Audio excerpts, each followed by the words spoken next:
Hello everyone, welcome back to another episode of Entertainment with Buford and Francis. Today I will be cosplaying as Buford Van Stom from Phineas and Ferb, and he will tell the story of Pinocchio. Enjoy the video. The only building from which light seems to emanate is Geppetto's workshop. Jiminy hops over to the open window and peers in to see a warm fire in a room filled with beautifully carved toys, clocks, music boxes, and puppets. He enters the room and warms himself by the fire. He then notices a lifeless marionette puppet sitting on a shelf. As he is admiring the puppet, he hears someone coming. Crawling up to the marionette strings to hide on a high shelf, he sees Geppetto coming down the stairs with Figaro to finish painting the puppet. Geppetto greets Cleo, whose bowl sits nearby, and carefully paints eyebrows and a smile on the puppet's face. Having completed the marionette, he names it Pinocchio, which literally means little wooden head, and tests it out by walking it around the workshop to the tune of Little Wooden Head, which is played by one of the music boxes. The bells of the clocks that cover the walls of the workshops indicate that it is now 9 o'clock, and Geppetto announces it is time for bed. After he, Figaro, and Cleo have bidden each other good night, the woodcutter gets into the bed to notice a wishing star through the window. He wishes that Pinocchio would become a real boy before falling asleep. While the others sleep, Jiminy, however, can't sleep with all the clocks in the workshop ticking and Geppetto, Figaro, and Cleo snoring away. He shouts for all to stop and goes back to sleep. Suddenly, the wishing star seems to glow and Jiminy starts to hide. The wishing star glows brighter and gets closer to the window. Eventually reaching the workshop, it transforms into the blue fairy who is about to make a fateful spell out of Geppetto's wish. She approaches Pinocchio and brings the puppet to life with a tap of her wand, and the strings vanish without a trace. Pinocchio is delighted and surprised at his ability to move and talk. The fairy informs him, however, that he is not a real boy yet, but must prove himself brave, truthful, and unselfish in order to become one and learn the difference between right and wrong. After Jiminy hops in to explain to Pinocchio, the blue fairy decides to dub the cricket Pinocchio's conscience and leaves, telling Pinocchio to always let his conscience be his guide. Jiminy tries to explain the concept of right and wrong, and though he is largely unsuccessful, Pinocchio tells him that he wants to do right. Jiminy then sings "Give a Little Whistle." Pinocchio joins in, falling into a pile of toys by accident. This wakes Geppetto, who cautiously searches the room. Upon finding Pinocchio moving and talking, he first thinks he is dreaming, but is eventually convinced and delighted that his son is alive. Winding the music boxes, Geppetto, Pinocchio, Figaro, and Cleo celebrate. Pinocchio is distracted by a candle, and not knowing what it is, accidentally sets his finger on fire. Geppetto panics and extinguishes the wooden boy's finger in Cleo's bowl. He decides that they should go to sleep before anything else happens. The next morning, the village is awake. The boys and girls hurry to school, and Pinocchio excitedly follows them, but is approached by a fox and a cat, who, knowing the value of a moving puppet without strings, befriend him, intending to sell him. The fox introduces himself as Honest John and tells Pinocchio that he's just the type to become an actor. He and his partner Gideon, the cat, lead him through the streets while Honest John sings, "Hi diddly dee, an actor's life for me." Jiminy, meanwhile, is late on his first day and tries to tell Pinocchio not to give in to temptation, but is ignored, and Pinocchio accompanies the fox and cat to be an actor while Jiminy desperately runs after them. Honest John takes Pinocchio to Stromboli's caravan, where puppet master Stromboli buys the wooden boy and makes him his star attraction. That evening, Jiminy watches from a lamppost as Pinocchio performs "I've Got No Strings" for the audience, and is met with enthusiastic applause as onlookers throw money onto the stage, much to Stromboli's delight and Jiminy's surprise. Thinking that he was wrong in trying to stop Pinocchio, Jiminy decides to let the living puppet continue without him. Geppetto, meanwhile, is worried that Pinocchio has not returned from school and leaves the workshop to look for him. In Stromboli's caravan, after the show, the puppet master congratulates Pinocchio for making him so much money and tells him that he will become a star.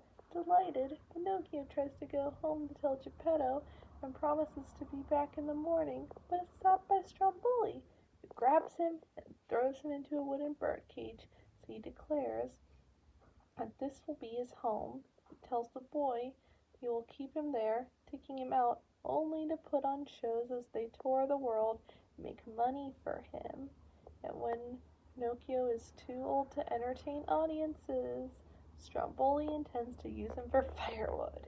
After silencing Pinocchio's request for his freedom, Stromboli leaves the carriage and slams the door, cackling. The caravan begins to move, and Pinocchio weeps as he calls out to his friend. Jiminy is outside in the rain, watching the caravan pass. He decides to wish Pinocchio good luck and say goodbye to him, and is surprised to find Pinocchio locked up. He tries to unlock the cage with his umbrella, but no avail. He stays with Pinocchio as the two weep over the predicament. Geppetto passes the caravan, but his calls for Pinocchio are not heard over the rain and thunder. When all hope seems lost after Pinocchio has realized his mistake, the Blue Fairy appears in the caravan. She asks why Pinocchio did not go to school. The wooden boy lies, hiding his shame, and telling her that he and Jiminy were captured by monsters. His nose becomes longer with each lie he tells, until it becomes a tree limb, complete with leaves and a bird's nest. The Blue Fairy tells Pinocchio that a lie keeps growing until it's as plain as the nose on your face, and she informs Pinocchio that he isn't telling the truth. Pinocchio promises to never lie again, as Jiminy tells the Blue Fairy to give Pinocchio another chance, and his nose returns to its normal size. The fairy frees Pinocchio from the cage and vanishes, saying that this is the last time she can help him. Jiminy and Pinocchio sneak out of the caravan as it is moving, leaving Stromboli unnoticed.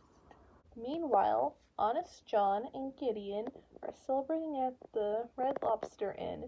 Seated opposite them is the coachman, who listens to their story and decides to catch their attention with a huge bag of money compared to the little and miserable one they got from Stromboli for Pinocchio, which he says can be theirs if they bring stupid little boys to the crossroads for him to take to Pleasure Island.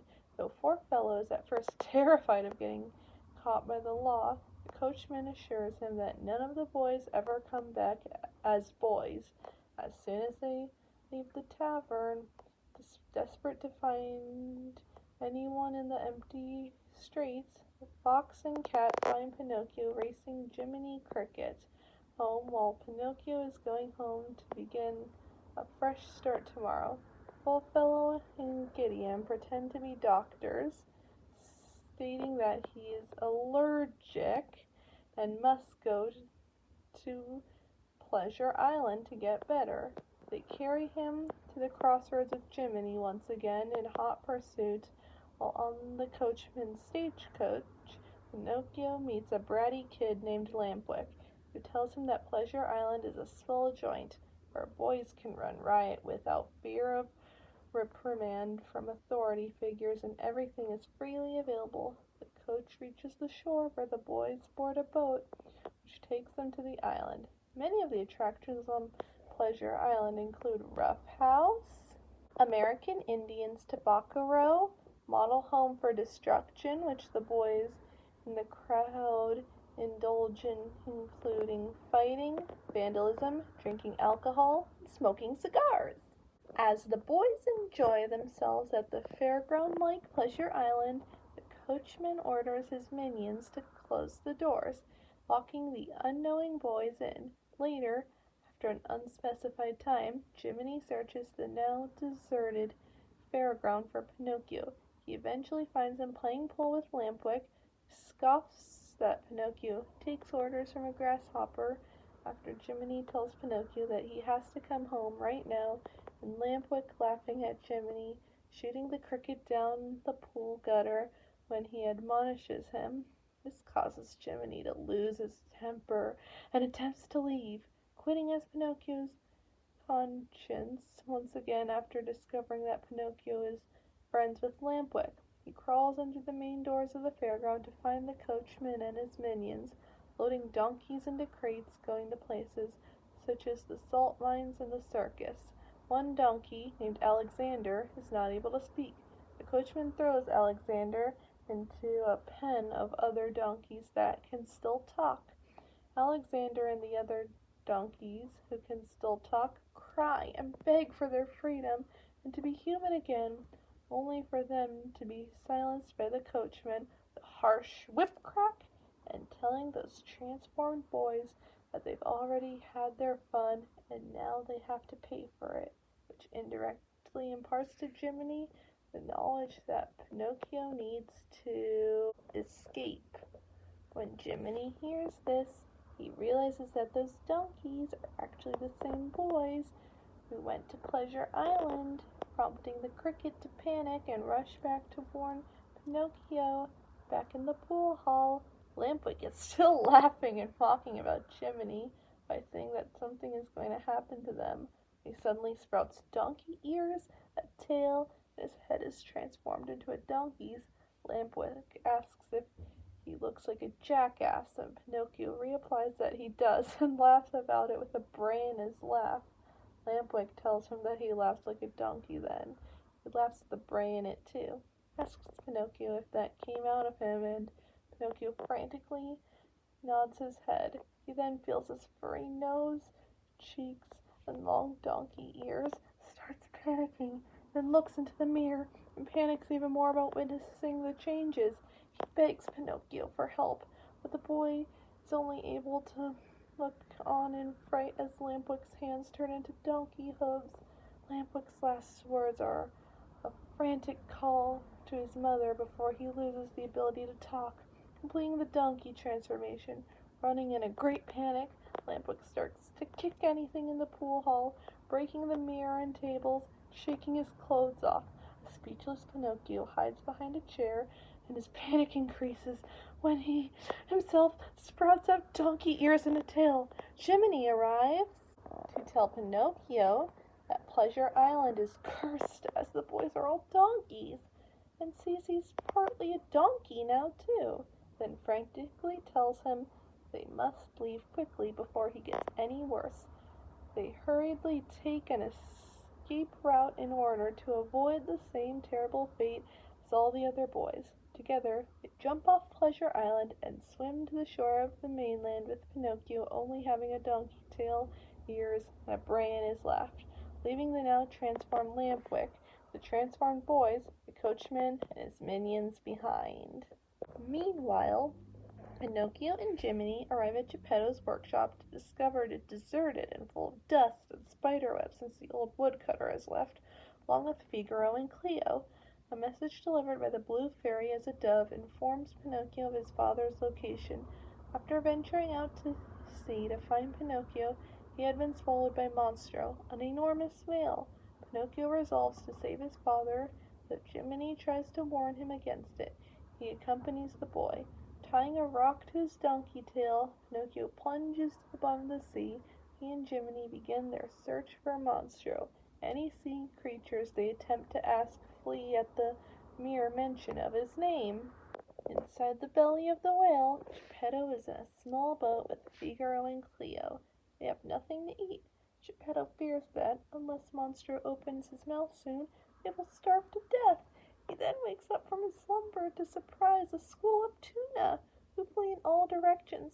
Pinocchio and Jiminy see Monstro, and frightened, try to swim to escape.